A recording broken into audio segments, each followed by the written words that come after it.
माननीय चुनाव आयुक्त श्री सुशील चंद्रा जी, श्री राजीव कुमार जी, सीईओ बिहार, हमारे चुनाव आयोग के सभी साथी जो दिल्ली से आए हैं और प्रेस के जो हमारे मित्र हैं पटना के, पिछले लोकसभा चुनाव के बाद हम लोग फिर मिल रहे हैं। पटना में मिले थे, दोबारा मिल रहे हैं, मिलते रहेंगे। इस साल कोरोना की अनसर्टेनिटी और डिवेस्टेशन ने सारा माहौल बदल दिया है, केवल हिंदुस्तान में नहीं बल्कि दुनिया भर में। हम आज की डेट में नए शब्दावलियां पैदा हो गई हैं। न्यू नॉर्मल एक मानक बन गया है। वर्चुअल कॉन्फ्रेंस, वर्चुअल मीटिंग एक मानक बन गया है। ईसीआई ने एक टेस्ट केस के तौर पे पहले राज्यसभा की 18 सीटों के चुनाव कराए। मैं भली भांति ये बात तब भी पता थी, आज भी पता है कि there is no comparison Rajya Sabha के चुनाव और असेंबली के चुनाव के बीच। वहां वोटर्स बहुत लिमिटेड होते हैं, इलेक्टोरल कॉलेज डालता है। उसके बाद जो हमने बैठकें शुरू की, तो सबसे पहले हम लोगों की जो बैठक थी कमीशन स्तर पे, हमारे अधिकारी तो बैठक करते रहते हैं, कुछ परेशानी नहीं, कुछ शायद चेयर व्यवस्थित हो जाए, नहीं तो डिस्टर्बेंस हो रहा है। मैं अपना स्टेटमेंट कंप्लीट करने स्टार्ट कर दो वापस। सबसे पहले हमारे अधिकारी तो बैठक करते रहते हैं कि चुनाव आयोग ने अपने स्तर पे एक विस्तृत बैठक की, तो ये तय किया गया कि बिहार का चुनाव तो 29/11/2020 से पहले कराना ही है। और कोविड के मद्देनजर कमीशन ने सबसे पहले तो एक फैसला लिया कि जो अधिक से अधिक पोलिंग स्टेशन में हम लोग पहले 1500 का हमारा पोलिंग बूथ था, उसको 1000 कर दिया। आप इस बात का आपके मैं सामने निवेदन करना चाहता हूं कि केवल इस फैसले से, इस निर्णय से ही पोलिंग स्टेशंस का जो नंबर था, जो संख्या थी, वो 65,333 से 2015 के असेंबली चुनाव में जो संख्या थी उससे बढ़ के हो गई 1,06,526 2020 में। इस इंक्रीज से ही इतना ज्यादा लॉजिस्टिक और मैन पावर अरेंजमेंट करना पड़ा, उसका मैं अनुमान आप पे ही छोड़ता हूं। 2015 में जब चुनाव कराया था असेंबली इलेक्शन, तो 6.7 करोड़ वोटर्स थे। अब जबकि हम चुनाव की तैयारी में बिल्कुल संलग्न हैं, तो 7.29 करोड़ वोटर्स हैं। जो पुरुष वोटर हैं वो 2015 में 3.57 करोड़ थे, जो कि अब 3.57 करोड़ थे, जो कि अब 3.85 करोड़ हो गए। तो मेरी हिंदी की कॉपी कहाँ है? मेरी हिंदी की कॉपी कहाँ है? अंग्रेजी कॉपी क्यों दे दी उठा के? मैं हिंदी कॉपी, अंग्रेजी कॉपी क्यों दे दी उठा के? मुझे अच्छी बड़ी हिंदी आती है, राजस्थान का आदर्श हूँ, इसलिए मैं इसका करता रहता हूँ साथ साथ। जो फीमेल इलेक्टर्स थी 3012 करोड़ थी 2015 में, अब 3.4 करोड़ हो गई। जो सर्विस वोटर्स हैं हमारे, वो 92,144 से 1.6 लाख हो गए। जैसा कि आपको पता है, हमने दिल्ली में प्रेस कॉन्फ्रेंस की थी। चुनाव 3 फेजेस में हैं। जो पहला चरण है वो आज प्रारंभ हो चुका है।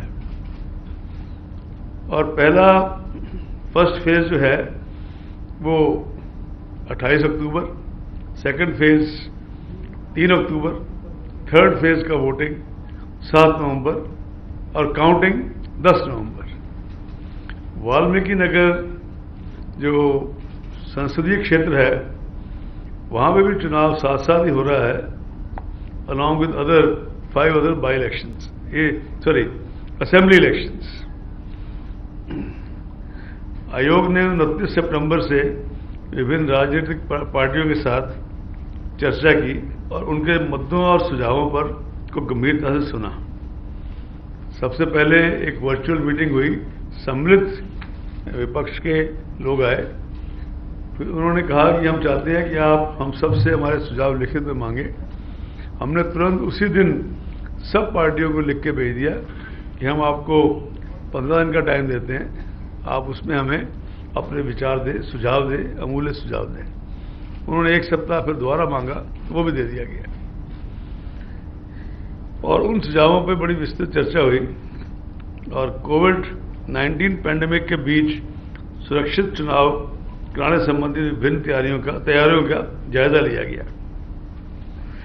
हमारे जो सीनियर मोस्ट ऑफिसर हैं चुनाव आयोग के, श्री उमेश सिन्हा, जो आज किसी वजह से आ नहीं पाए, उन्होंने और सभी हमारे जो अधिकारी हैं, बिहार के इंचार्ज चंद्रभूषण जी हैं, ईवीएम का सारा काम सुदीप जैन देखते हैं,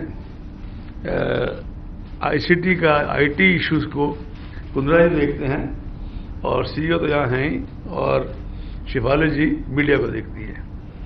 इन सब लोगों ने सीरीज ऑफ मीटिंग्स की with home ministry, with railway board, with department of post, यानी कि जो जो विभाग या मंत्रालय चुनाव कराने की प्रक्रिया में चुनाव आयोग से सहयोग करते हैं या जिनसे सहयोग अपेक्षित रहता है।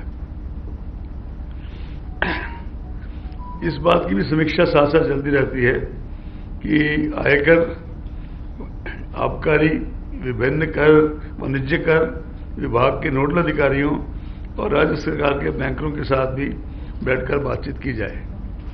वैसे हमने यहाँ आने के बाद, जैसा कि आपको पता है, सबसे पहले तो हमने अपने सीईओ और जो हमारे पुलिस के नोडल ऑफिसर हैं उनसे बैठक की। 6 बजे हम यहाँ आए थे, 7 से 10 तक वो लगभग बैठक चली। अगले दिन सबसे पहले हमने राष्ट्रीय दलों से बात की। अधिकारियों से बात करने से पहले हम लोग राष्ट्रीय दलों से बात करते हैं। राष्ट्रीय मतलब राजनीतिक दलों से बात करते हैं, चाहे वो राष्ट्रीय स्तर की हो, स्टेट लेवल की हो, कोई और हो। वो बैठक 2 घंटे चली। उसके बाद हमने कोई 23 कलेक्टर से 23 या 24 कलेक्टर्स, एसपीज, आईजीज, इनके साथ कल बैठ के चर्चा की, जो कि रात को ऑलमोस्ट 10:30 पौने 11 बजे तक खत्म हुई। बीच में हमने एक बैठक केंद्रीय जो हमारी एजेंसीज हैं, एनफोर्समेंट एजेंसीज, और जो आपकी स्टेट की एजेंसीज हैं, एनफोर्समेंट एजेंसीज, जैसे एक्साइज, कमर्शियल टैक्सेस एटसेट्रा, और केंद्र से इनकम टैक्स इत्यादि, इन सब से चर्चा की। उसके बाद आज सुबह हम लोग गया जाके हमने ज़्यादातर फोकस आज लेफ्ट विंग डिस्ट्रिक्ट्स पे था, उनसे और सबसे विस्तृत चर्चा की। और फिर यहाँ आगे मुख्य सचिव, गृह सचिव, जो अभी आपके ऑफिशिएटिंग डीजी हैं, और स्वास्थ्य सचिव। वैसे हाँ, एक बात और था कि कल की मीटिंग में भी थ्रू आउट स्वास्थ्य सचिव थे, वो प्रेजेंट रहे अपने डीजी के साथ, जो उनका डीजी इंचार्ज ऑफ कोविड है। लेकिन आज मीटिंग में फिर से आए हुए थे। इसके अलावा एसएसबी, सीआईएसएफ, इन सब लोगों के साथ विस्तृत बात फिर हुई। और सबसे अंत में हम इस प्रकार कार्यक्रम का श्री गणेश एक तरह से राजनीतिक दलों से चर्चा की बात करते हैं, तो कार्यक्रम को हम समाप्त हमेशा प्रेस से बात करने के बाद करते हैं। Ultimately we have to come to you to tell you what all we have been trying to do. ये चुनाव कोई आसान काम नहीं है, दुरूह कार्य है। यूएसए में चुनाव 232 मिलियन वोटर्स हैं, नवंबर-दिसंबर में होगा। हमारे यहाँ पे 72 मिलियन तो बिहार में है, और क्योंकि पॉपुलेशन डेंसिटी बहुत ज़्यादा है, रूरल इंफ्रास्ट्रक्चर हालांकि बहुत इम्प्रूव हुआ होगा इतने सालों में, लेकिन तो हर स्टेट में और इम्प्रूवमेंट की गुंजाइश हमेशा ही रहती है और हमेशा ही रहेगी। प्लस जो कोविड का है, एक तो कोविड है जितना है, प्लस जो कोविड का हुआ है वो एक अलग ही दुनिया है। पर ऐसा भी नहीं है कि सारा कोई मामला निराशा का माहौल हो गया है। हमारे आप देखिए, जैसे हम जहाँ आपस में बात कर रहे हैं, तो आपके बिहार में ही प्रशासन के, हमारे जयपुर के, पटना के जो कलेक्टर साहब हैं, वो 14 दिन के आसपास हॉस्पिटल में रहे। एक्चुअली हमारे बैचमेट हैं मनोज श्रीवास्तव, जो अनफॉर्चुनेटली वो did not survive. Sometime they were together, Manoj was there, his wife was there, and हमारे जयपुर के कलेक्टर साहब उस टाइम हॉस्पिटल में थे, पटना के। सॉरी, हमारी जो डिविजनल कमिश्नर है भागलपुर की, वंदना किनी जी, वो भी अब रिकवर होकर वापस आ गई है। और आज एक गया सारे संभाग में एक यंग ऑफिसर को मिलके बहुत ही अच्छा लगा, जो एक मेडिकल डॉक्टर है और he is district collector Kaimur. तो वो मेडिकल डॉक्टर भी है और कोविड से भी उठ के आया है।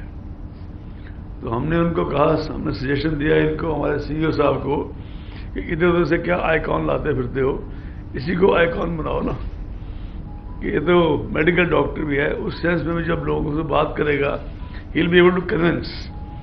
और इतना वो ऑफिसर कॉन्फिडेंट था और इतना अच्छा लगा उसे इंटरेक्ट करके, कि इससे हमें लगा कि हमने कोई गलत फैसला नहीं किया। वैसे भी आपने देखा इन दिनों में नीट का एग्ज़ाम हुआ, जेडब्ल्यू का एग्ज़ाम हुआ।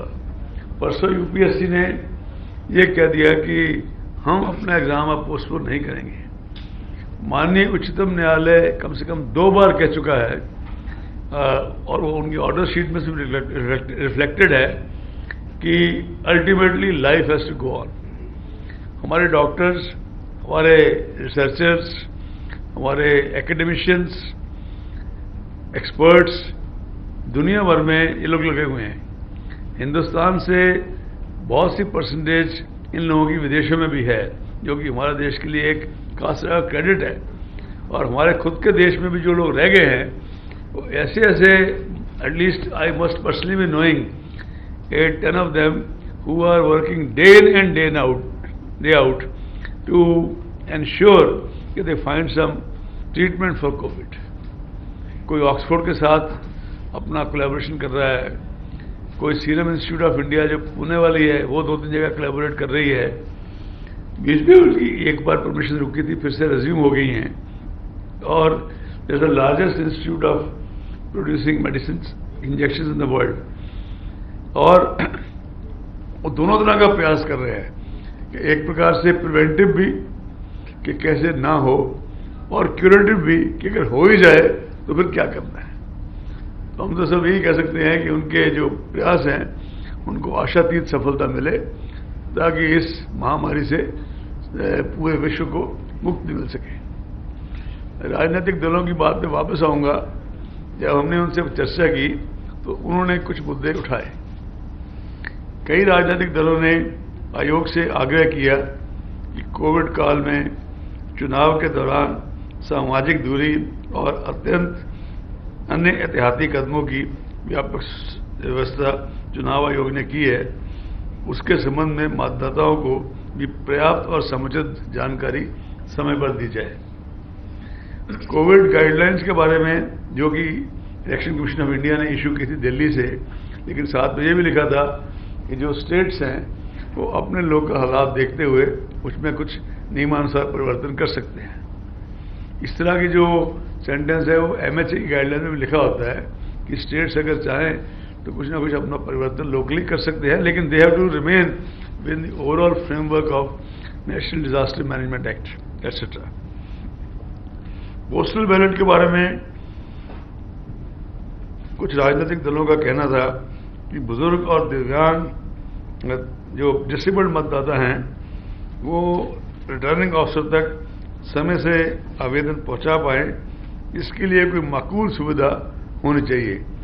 ये बात हम परसों आए थे शाम को, परसों रात मीटिंग के बाद सोने से पहले भी मैंने जब लोकल पेपर पढ़े, पुरानी आदत है, तो मैंने इस बात को देखा कि बहुत अखबारों में ये बात लिखी हुई थी। उसका क्या संज्ञान किस प्रकार से हमने लिया, मैं थोड़ी देर में बताता हूँ आपको। कई राजनीतिक दलों ने इस बात पर स्पष्टता मांगी कि क्या प्रत्यक्ष चुनाव अभियान ही होगा, और राजनीतिक दलों ने चुनावों में पर्याप्त संख्या में अर्धसैनिक बलों की तैनाती की मांग करते हुए कहा कि विशेष रूप से कमजोर वर्गों द्वारा मतदान सुनिश्चित करने के लिए कुछ ऐसे इलाकों में उनकी तैनाती की जाए। यहाँ मैं बताना चाहता हूँ आपको कि जो हमारे ऑफिसर्स ने बात की है गृह मंत्रालय के साथ, एक बार गृह सचिव जी मेरे पास भी आए थे अपने अवर सचिव को लेके, अपने एडिशनल सेक्रेटरी को लेके, हमारे उमेश सिन्हा भी उस बैठक में थे। I think we are getting maximum force this time then we ever got. पर हमें ये नहीं भूलना चाहिए कि जो हमारे सुरक्षा दल हैं, जो हमारे सुरक्षा बल हैं, काफ़ी सारी ऐसी कमिटमेंट्स हैं जो आपको भी पता है, हमें भी पता है, इसलिए उनको कोई डिस्कस करने का फ़ायदा नहीं। They are working on various borders, they are in JNK etcetera etcetera. लेकिन जितना वो दे सकते थे उन्होंने बिना कोई हील इज्जत किए देने के लिए लिखित में हमें लिख के भेज दिया है। और फर्स्ट जो खेप है वो कितनी कंपनियां आई मैं नहीं बता पाऊंगा, ना मुझे बताना चाहिए, लेकिन वो ऑलरेडी कल से आनी शुरू हो जाएंगी, जो फर्स्ट इंस्टॉलमेंट है।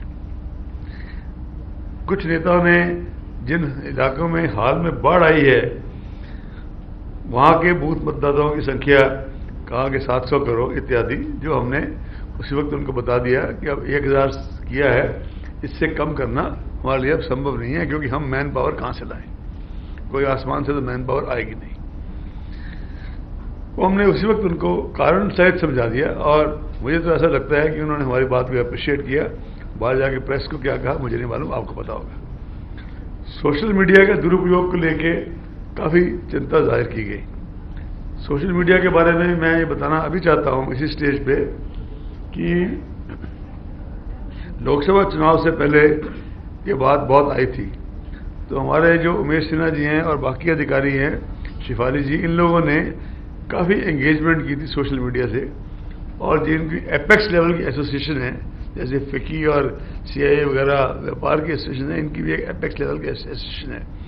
उन्होंने सर्वसम्मति से पूरे कमीशन को एक वो दिया था कि हम कौन से एथिक्स की खुद ही वैल्यू, मतलब we'll accept voluntarily a code of ethics, और वो हमें आगे उन्होंने दी थी ये लिख के कि हम इसके बाद नहीं जाएंगे।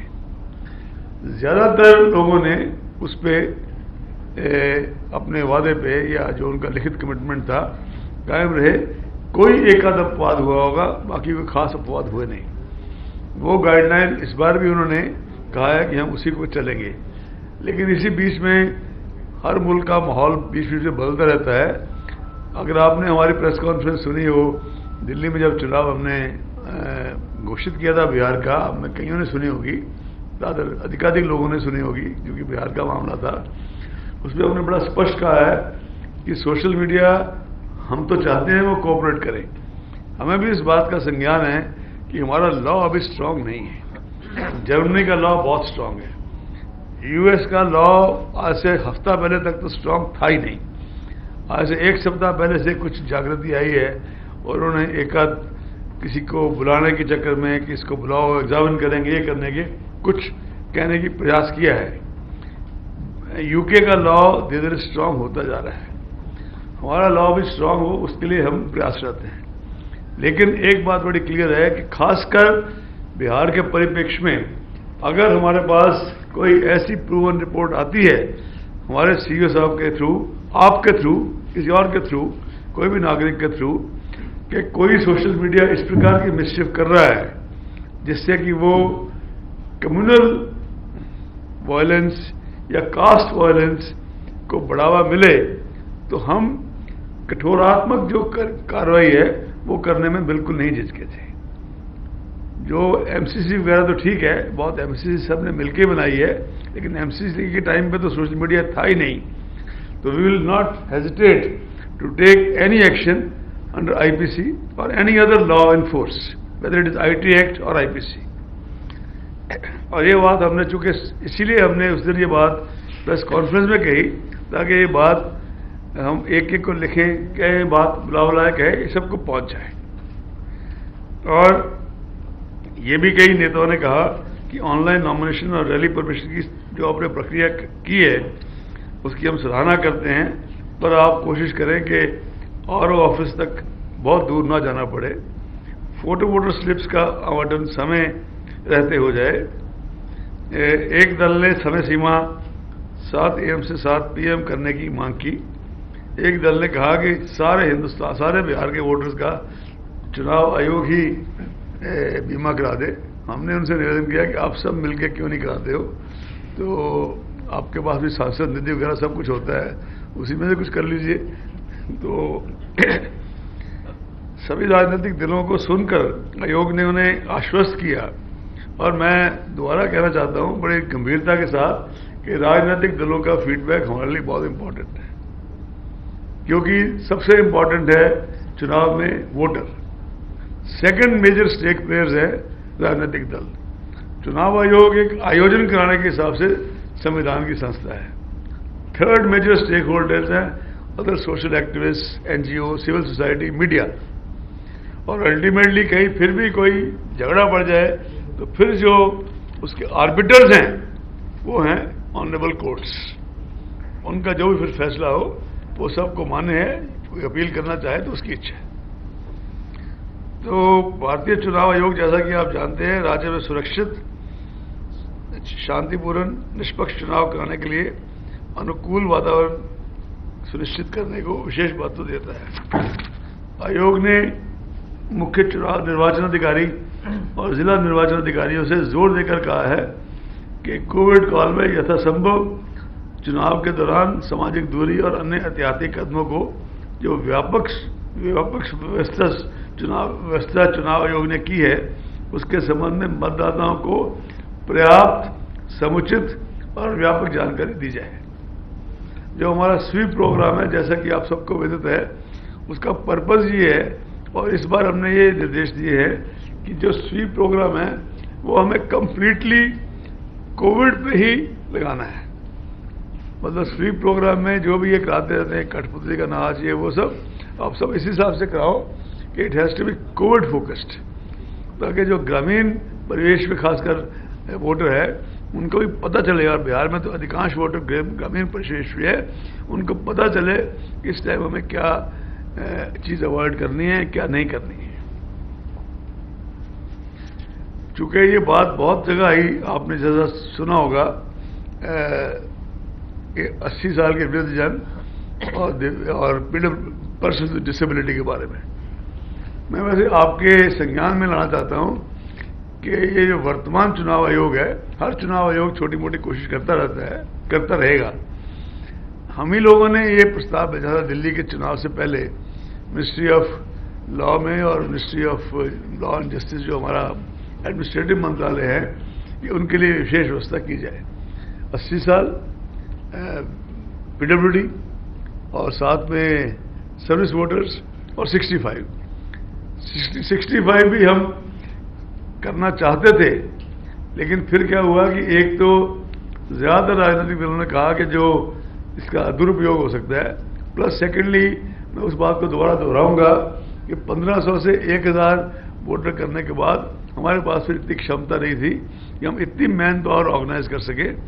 और 65 कहने का भी जो हमारा हमने कोई अपने दिमाग से नहीं एकदम लगा लिया, वो जो MLJ की गाइडलाइन है उसमें फर्स्ट सेंटेंस जो लिखा हुआ है वल्नरेबिलिटी कैटेगरी में, उसमें 65 एंड अबव लिखा हुआ है। केवल हमने वहीं से वो बात उठाई। एक्सपेंडिचर के बारे में हम लोग काफ़ी चिंतित हैं, और अच्छा है आज आपके यहाँ कोई पैसे वैसे पकड़े गए, तो जो अखबारों में पढ़ा हमने, अभी आपके ऑफिशिएटिंग DG कह रहे थे मीटिंग में कि वो 1 करोड़ 31 लाख हो गया। हमने कहा भाई हमें तो वो फिगर पता है, जब हमने हेलीकॉप्टर लिया था यहाँ से गया जाने के लिए, उस वक्त तो 75 लाख रुपये बताया गया था। बाकी आप कह रहे हो 131 हो गया, तो वो अच्छी बात है।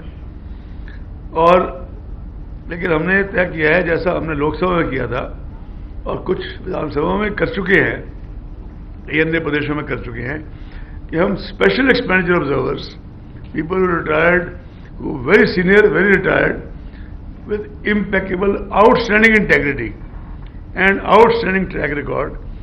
अभी तक हमने 2 लोगों को चिन्हित किया है, मधु त्रेन जी हैं, मधु महाजन जी हैं, और बालाकृष्णन हैं, जो एक्स प्रिंसिपल चीफ कमिश्नर और डीजी इन्वेस्टिगेशन थे कर्नाटका में। इनको हम यहाँ भेजेंगे, और ये लोग, मधु महाजन जी बालाकृष्णन जी से भी सीनियर हैं, ओवरऑल इंचार्ज वो रहेंगी।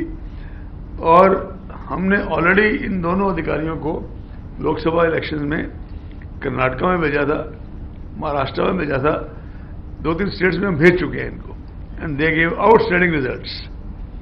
तो उनके हम आदेश यहाँ से जाते ही कल निकाल देंगे।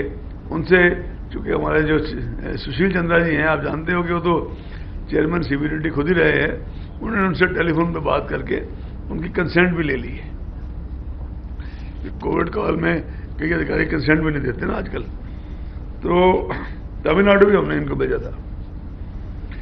पोस्टल बैलेट के विषय में मैं फाइनली आपको बता दूं कि हमने अपना मुख्य निर्वाचन अधिकारी जी को इनसे बातचीत करके, इनसे और चंद्रभूषण सारे हमारे अधिकारियों से, और हम तीनों में आपस में ये तय किया है कि 80 वर्ष से जो ऊपर लोग हैं और जो पीडब्ल्यूडी वोटर्स हैं, उनको मतदान, जो पोलिंग स्टेशन है, वो तभी आएंगे अगर वो चाहते हैं तो, वरना हम घर से उनका वोट मंगवाने का थ्रू बीएलओ, सेक्टर मजिस्ट्रेट्स माकूल इंतजाम करेंगे। इस विषय में ये निर्णय तो लिया जा चुका है। इसकी विस्तृत जो गाइडलाइंस हैं या जो भी डिटेल्स हैं, वो मैं समझता हूं कि सीईओ साहब भी इंतजार कर रहे होंगे कि हम कब दिल्ली पहुंचे। ये आज रात को या कल जारी कर देंगे, कल ही जारी कर देंगे। गांधी जयंती भी है तो मेरे कल जारी कर देंगे। और ये हमने राजनीतिक दलों के कहने पे और एक तरह से मीडिया की जो सारे हमने फीडबैक पढ़ा, ये उसके उस सब को ध्यान में रखते हुए ये फैसला कर लिया है। और सीईओ साहब ने 15 अनिवार्य सेवाएं यहाँ पे चिन्हित की हैं। Electricity department, BSNL, railway, post and telegram, Doordarshan, all India radio, COMFED and related milk cooperatives and units, health department Bihar in connection with कोविड-19, FCI, aviation, long distance government road transportation, fire services, traffic, ambulance services, media persons, इन लोगों के लिए भी postal ballot की सुविधा उपलब्ध कराई जाएगी। नियमानुसार जो जिस स्टेट में चुनाव होता है वहां के सीईओ इस बात को तय करते हैं। लोकसभा चुनाव में इस बात को ईसीआई खुद करता है। कोविड के मद्देनजर और जो कोविड पॉजिटिव पेशेंट्स हैं उनको क्वारंटाइन और क्वारंटाइन हैं, वो भी अपनी वोट दे सकते हैं, लेकिन जिस दिन मतदान होगा उसके आखिरी घंटे में। और जो पोस्टल बैलेट की सुविधा है, जो ऑलरेडी कंटोनमेंट उनको दी जा चुकी है, कंटेनमेंट जोन वाले जो इलेक्टर्स हैं वो भी वोटिंग दे सकते हैं in their polling booth during normal times, अगर वो कोविड फ्री हैं तो, and during the last hour if they are COVID positive, just like other patients who are COVID positive. आपको इस बात का भी बहुत पता है कि हम हर बार इलेक्शंस में जनरल ऑब्जर्वर, जो हमारे एक्सपेंडिचर ऑब्जर्वर्स, पुलिस ऑब्जर्वर और माइक्रो ऑब्जर्वर लगाते हैं। कुछ की तो आज लिस्ट भी आ गई अखबार में, जो हमें भी नहीं पता कि वो तो उमेश सिन्हा जी वहाँ बैठे दिल्ली में, उनकी टीम ये काम करती है, हम उसमें कोई दखल अंदाजी नहीं करते। पर जो हमने कहा स्पेशल एक्सपेंडिचर ऑब्जर्वर, ये ओवर एंड अबव दैट होंगे। और हमें लगा कि लॉ एंड ऑर्डर प्रॉब्लम है तो we can send some special police observer also, as we had to send 1 or 2 states. I would not like to name any other state at this time. और ऐसे ही हम general observer भी भेज सकते हैं अगर हमें जरूरत पड़ी तो। Over and above that is, those are called special observers. CEO साहब ने हमें अवगत कराया, प्लस जो आपके हेल्थ सेक्रेटरी हैं उन्होंने अवगत कराया कि नोडल हेल्थ ऑफिसर्स लगा दिए गए हैं स्टेट, डिस्ट्रिक्ट, कॉन्स्टिट्यूंसी स्तर पे टू ओवरसी ऑल कोविड-19 related arrangements and preventive measures during the entire process. और जो पोलिंग स्पेसेस को डीकंजेस्ट करने के लिए और ज़्यादा मूवमेंट अलाउ करने के लिए polling time has already been increase, we have taken a decision by 1 hour. Polling will now be held from 7 a.m. to 6 p.m. instead of 7 a.m. to 5 p.m. earlier. लेकिन ये जो आवर्स हैं ये left wing districts में effective नहीं होंगे और जो दर्रा एरिया आपका है उसमें भी ये इफेक्टिव नहीं होंगे। नॉमिनेशन फॉर्म और एफिडेविट ऑनलाइन भी भरा जा सकता है and print out submitted to the RO. Security money जो है वो भी ऑनलाइन मोड से जमा कराई जा सकती है। Candidates can also seek electoral certificate digitally. The number of people accompanying a candidate for submission of nomination is now being restricted to 2, and the number of vehicles also being restricted to 2. Door-to-door campaigning has been restricted to 5 persons, including the candidate. Road shows are allowed subject to convoy being broken after every 5 vehicles. उसकी भी विस्तृत रूपरेखा क्या होगी वो CEO साहब अलग से नेक्स्ट 2-3 डेज में उसकी रूपरेखा विस्तृत उससे आपको अवगत कराएंगे बाय प्रेस रिलीज। और ये जो बात आ रही थी बार बार कि जी केवल अब तो इस चुनाव में वर्चुअल कैंपेन होगा, मैं बड़े कैटेगोरिकली आपसे कहता हूँ वो गलत है। अगर केवल वर्चुअल कैंपेन होना होता हम कलेक्टरों के साथ बैठ के फिजिकल मीटिंग क्यों करते हैं, आपके साथ बैठ के प्रेस कॉन्फ्रेंस क्यों कर रहे हैं, दिल्ली में बैठ के प्रेस कॉन्फ्रेंस क्यों कर रहे हैं। देखिए वो कैंपेन की जो जो टेक्नोलॉजी बढ़ेगी अपनी जगह है, एक्चुअल कैंपेन की, फिजिकल कांटेक्ट की, आई टू आई कांटेक्ट की। अभी तो कहते हैं जी बच्चों को आजकल वहाँ पढ़ाया जा रहा है स्कूलों से ऑनलाइन, बच्चे फील करते हैं हमारा टीचर के साथ कोई इंटरेक्शन नहीं है। तो इसलिए as the time goes on both have to stay together. उसके लिए हमने आपके जितने जिला अधिकारी हैं, आज से कोई 15-20 दिन पहले हमारे अधिकारियों को कहा था कि उन सब से जिलावार एक लिस्ट मंगवा लें कि कितने हॉल्स हैं उनकी असेंबली कॉन्स्टिट्यूंसी में और कितनी ग्राउंड्स हैं। वो लिस्ट हमारे पास है, हम वहाँ से कुछ माइक्रो मैनेज नहीं करेंगे, ये हमारा काम नहीं है। ये सारा काम सीईओ साहब के मार्गदर्शन में, निर्देशन में जो जिलाधिकारी और एसपी का है। 2 गज की दूरी का मानक ऑलरेडी तय मिनिस्ट्री ऑफ होम अफेयर्स की गाइडलाइन वगैरह में तय हो चुका है। हमने जब रिव्यू किया तो हमने ये पाया कि बहुत से कलेक्टरों ने हमें ये बताया कि उन्होंने जो उनके यहाँ हॉल्स हैं उसमें तो ऑलरेडी सोशल डिस्टेंसिंग के गोले वोले या जो भी सीटिंग वगैरह का इंतजाम कर लिया है, और जो ग्राउंड्स हैं उनमें वो 1-2 दिन में उसका शुरुआत करने वाले हैं। हमने उनको इसलिए ये भी कहा कि भाई हम चाहते हैं कि आप शुरुआत कर लें, हम नेक्स्ट टाइम अगर यहाँ पे आए तो हम सीईओ साहब से रिक्वेस्ट करेंगे कि हमें कोई हेलीकॉप्टर थोड़ी देर के लिए उपलब्ध करा दे, और हो सकता है हम भी कोई एक किसी असेंबली कॉन्स्टिट्यूंसी में बिना किसी को बताए उतर जाएं। एबीपी न्यूज आपको रखे आगे।